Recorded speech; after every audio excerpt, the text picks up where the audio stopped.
Good morning friends, welcome back to Panika tutorials. In the last few lectures, I have discussed about the single linked list such as what is a single linked list, how to create the nodes in a single linked list, displaying the elements in a single linked list, compute the number of nodes in a single linked list, inserting a node in a single linked list. In insertion, I have discussed the three scenarios: inserting a node from the beginning, from the end, after a particular position. Then I have discussed about deleting a node from the single linked list, such as deleting from the beginning, from the end, from a particular position. Then I have discussed how to reverse a single linked list. I hope you have watched all those lectures. If you did not watch them, I request you to go back and watch all those lectures in a sequence, then come back to this video. In this video, I want to discuss what are the limitations of a single linked list and what is a double linked list I will discuss. So I request everyone to watch the complete video for better understanding. First, let me give an overview about the single linked list. Then I will discuss about the limitations of the single linked list. Now if you look at here, this is a single linked list. A single linked list is a collection of nodes, and each node will have the data and address of the next node. Look at here, as we have three nodes, I have taken an example that all these three nodes are stored in address locations such as 100, 200 and 300 respectively. Now, each node will have the address of the next node. What is the address of this node? 200. So that's why it is stored here. Now look at here. This is the last node. So this node is not pointing to any other node. So that's why we have made it as a null pointer. Always we will have a pointer called head which is pointing to the first node. The address of the first node is 100, so it is stored here. Now look at what is the limitation of the single linked list. One is that obviously it will waste the memory because we are storing the address of the next node. Obviously this is the limitation of the linked list itself, whether it is a single linked list or double linked list or circular single linked list or double circular linked list. Okay, but what is the another limitation of the single linked list is we can do the forward movement only. From this node we can go to this node, from this node we can go to this node, but backward movement is not possible. Look at here, from this node can I go to this node? Look at what is the node address 200. Does this node have the address of this node? Not there. 30 is the value and address of the next node is null, so it is pointing to the next node, but as there is no node we have the value null. So this node does not have the address of the previous node, so we cannot do the backward movement. So that's why to overcome the limitation of the single linked list, the developers have designed a concept called double linked list. Let me give an example of a double linked list, then I will discuss in detail. Let's take that we have three nodes. Even double linked list is also a collection of nodes, but each node will have three things. One is that address of previous node,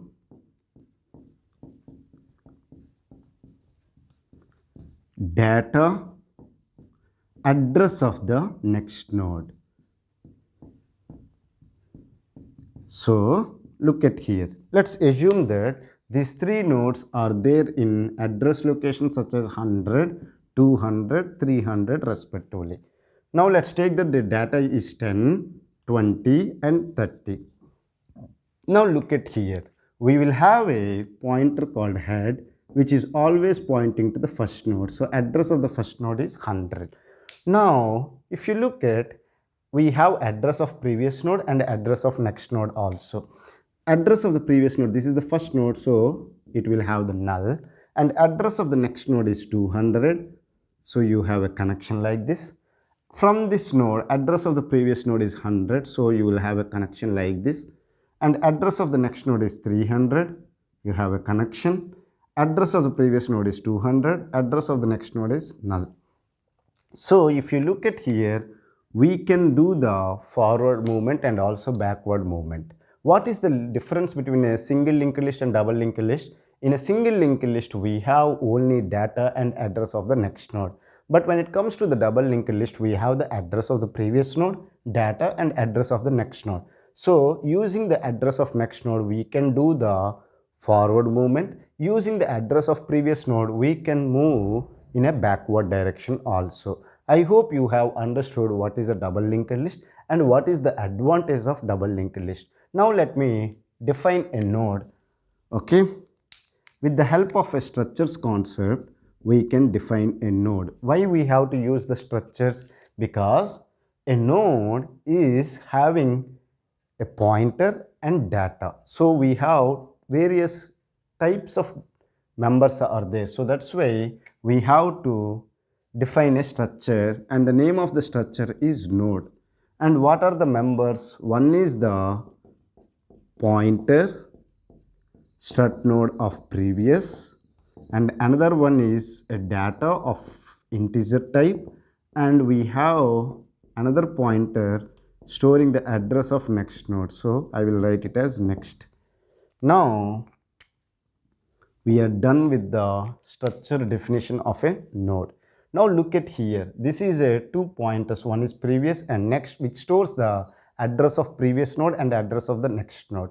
Now look at this one. What is a pointer? Pointer is a variable which stores the address of another variable.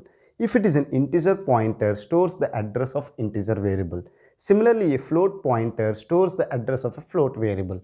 Now this pointer stores the address of a node. So that's why the data type you should mention it as a strut node. So a strut node pointer stores the address of a strut node address of a strut node. Is it clear for you?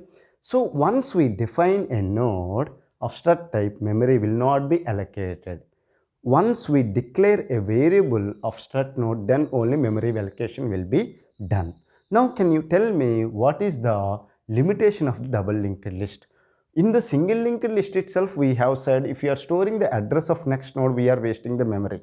But here we are storing two address. One is the address of previous node and the address of next node. So we need lot of memory or more memory as compared to the single linked list to store the extra address. Is it clear? We want to store the data such as 10, 20, 30, but we are storing two extra information. One is the address of previous node and next node. So this is the limitation of the double linked list. Now can you tell me how can we allocate the memory for a node? Using the functions such as malloc or calloc, we can allocate the memory for a node. Okay, let me discuss for you. First thing, we need to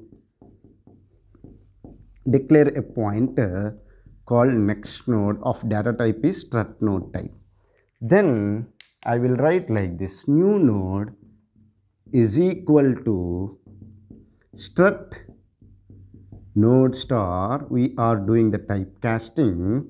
Then we will use the malloc function. And then malloc function, we need to specify the size. So I will write size of strut node. Okay. Now look at here. This malloc function dynamically allocates the memory. Usually it will return the void pointer. But this new node is a strut node pointer. So that's why we are doing the typecasting. And we have to specify what is the size of memory you want to allocate dynamically. So we need to allocate a memory of node consists of address of previous node, data, and address of next node. So that's why I'm using the size of operator to know the size of strut node. Is it clear? So using this function, we can allocate the memory dynamically. If the memory has been allocated, suppose let's take that from 100 byte, then this pointer new node will point to the starting address which is 100. Is it clear? If the memory has not been allocated due to some issues, the new node will have the value called null. So this malloc function will return the null value. If the memory has been successfully allocated, the starting address or the base address will be assigned to the new node. Is it clear? So this is about the double linked list. In the next videos, I will discuss about how to create the double linked list, how to display the elements, how to insert the nodes in a double linked list, and how to delete the nodes in the double linked list. If you still have any doubts related to this concept, feel free to ask me in the comment section. I will try to clear your doubts as early as possible. Thank you for watching the complete video. Have a nice day.